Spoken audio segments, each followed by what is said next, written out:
Law of success के दौरान अपने गोल को दिन में 12 बार दोहराइए। आपको अपने लक्ष्य को लगातार याद रखना चाहिए। Self confidence. हिल ने इंसानियत के 6 डरों के बारे में बताया है। पहला, गरीबी का डर। दूसरा, बुढ़ापे का डर। तीसरा, बुराई का डर। चौथा, किसी के प्यार को खोने का डर। पांचवा, बीमारी का डर। छठा, मरने का डर। आप इन प्रॉब्लम्स करने वाले ख्यालों से कैसे निपटते हैं? आप ऑटो सजेशन की प्रैक्टिस कर सकते हैं, जिसे सेल्फ टेक्स्ट भी कहा जाता है। एक इंसान लॉ ऑफ अट्रैक्शन से अपनी ज़िंदगी को बेहतर बना सकता है।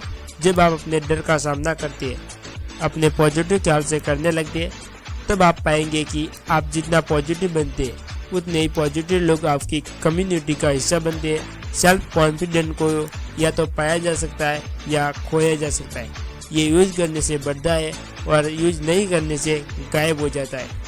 आपको बहुत से कारण के लिए मनी को सेव करने की आदत को बढ़ाना चाहिए। सेविंग से सिर्फ गरीबी का डर ही खत्म नहीं होगा, बल्कि इससे भविष्य में इन्वेस्टमेंट के लिए अवसर भी मिलेंगे। हिल ने करीब करीब 200 लोगों के इंटरव्यू लेने के बाद एक मॉडल डिसीजन किया, जिससे जो लोग फाइनेंशियल रूप से टूट चुके थे, उनको पैसे में काफ़ी सक्सेस मिली। इस मॉडल के हिसाब से टोटल इनकम का 20% सेव होना चाहिए, 50% घर के सभी बेसिक खर्च में होना चाहिए, एजुकेशन, एंजॉय और लाइफ इंश्योरेंस में 10% होना चाहिए। हिल बताते हैं कैसे इनिशिएटिव और लीडरशिप से उन्होंने एडवर्टाइजिंग और सेल्फ का स्कूल बनाया। अपना स्कूल की शुरुआत करने के लिए उन्होंने 2 चीज़ों की जरूरत थी। पहली, स्टार्ट ऑफ कैपिटल यानी कि पैसा। दूसरा, अपने छात्रों को सिखाने के लिए कोर्स। उनके पास अपने छात्रों को देने के लिए नॉलेज तो था, पर स्कूल के स्टाफ का पैसा नहीं था। उनका मुख्य उद्देश्य था अपने स्कूल स्टार्ट करने के लिए पैसे को जमा करना।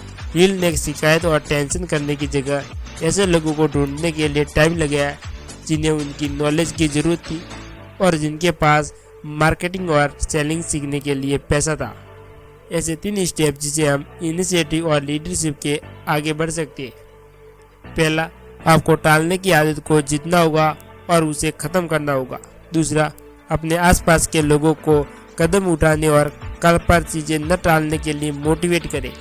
जब आप जोशीले बन जाते हैं, तो आप जिंदगी और जुनून के लिए री इंजॉय हो जाते हैं और अपने इस जोश के साथ साथ री इंजॉय हो जाती है और आप अपने इस जोश के साथ आप कम नींद के साथ भी काम कर पाते हैं। जोश आपके एक्शन को ताकत देता है, जैसे एक तीर को एक धनुष की दिशा में जाने की ताकत मिलती है जहाँ आप जानना चाहते हैं। साथ ही आपको नकली जोश से बचना है। असली जोश एक इंसान के अंदर से आता है, ना कि बाहर से। Self control. जैसे आपने समझा कि जोश आपको चलाता है, सेल्फ कंट्रोल सिक्के का दूसरा पहलू है, जो आपको रुकने और दिशा को बदलने देता है। सेल्फ कंट्रोल बैलेंस का हिल है, जिसे आप अपने जोश को कंट्रोल करके वो दिशा दे सकते हैं जहाँ आप जाना चाहते हैं। यह आपको ले जाए। सही कंट्रोल के बिना पिछले सभी रूल्स कोई मतलब नहीं है। इसलिए जरूरी है कि आप सेल्फ अवेयरनेस रखें। हद से ज़्यादा जोश भी अच्छा नहीं होता, इसलिए अच्छा है कि आप हैंड ब्रेक को अपने पास ही रखें। सेल्फ कंट्रोल यानी कि अपनी किस्मत के मालिक हो। सटीक सोच सक्सेस की नींव के सबसे जरूरी पत्थरों में से एक है। ये लेसन आपको सिखाएगा कैसे फैक्ट और इंफॉर्मेशन से अलग करें। यह आपको सिखाएगा कैसे नॉलेज और फैक्ट को 2 क्लास में बांटे।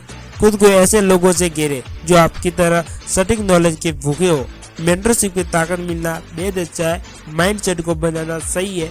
इसकी वजह से आप सक्सेस की तरफ बढ़ने लगेंगे। सक्सेस से ही सक्सेस मिलती है।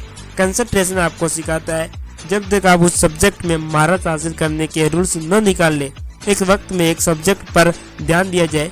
यह आपको सिखाएगा कि कैसे आप दूसरे के दोस्त बने, जिससे आप उनकी पूरी नॉलेज को अपने प्लान और मकसद के लिए यूज कर सकते हैं। इससे आपको अपने पास के फॉर्मेंस की जानकारी मिलेगी और आप देखेंगे कि इन फोर्स को अपने मतलब के लिए कैसे यूज करें। एक टारगेट को फिक्स करें और चले। सक्सेस पैरों के निशान छोड़ती है। यह आपका कर्तव्य है। आप उन निशानों को ढूंढें, मंजिल तक न पहुंच जाए। फेलियर का फायदा है आपको सिखाएगी कैसे अपने अतीत और भविष्य के फेलियर और गलतियों की सीढ़ी को बनाए। यह आपको फेलियर और टेम्परेरी फेलियर का फर्क बताएगी। ये एक ऐसा फर्क है जो बहुत बड़ा और ज़रूरी है। इससे अपने और दूसरे के फेलियर का फ़ायदा कैसे उठाएं, आप ये भी सीखेंगे। ज़्यादातर फेलियर सिर्फ टेम्परेरी हार होते हैं। जितना बड़ा कदम आप उठाएंगे उतना ही बड़ा आप सीख पाएंगे कि कौन सी टेक्नोलॉजी काम करेगी और कौन सी नहीं करेगी। गोल्डन रूल को सीखने से आप समझेंगे कि इंसान के मान यूनिवर्स लॉ को यूज कैसे किया जाए। ये आपको आसानी से किसी भी इंडिविजुअल या ग्रुप के कॉर्डिनेशनल गोल्डन रूल्स की फिलोसॉफी की समझ की कमी ही करोड़ों लोगों की फेलियर का कारण है। जब आप इन लॉ को मास्टर कर ले, आपको 10 से 20 हफ्ते में लग सकते हैं।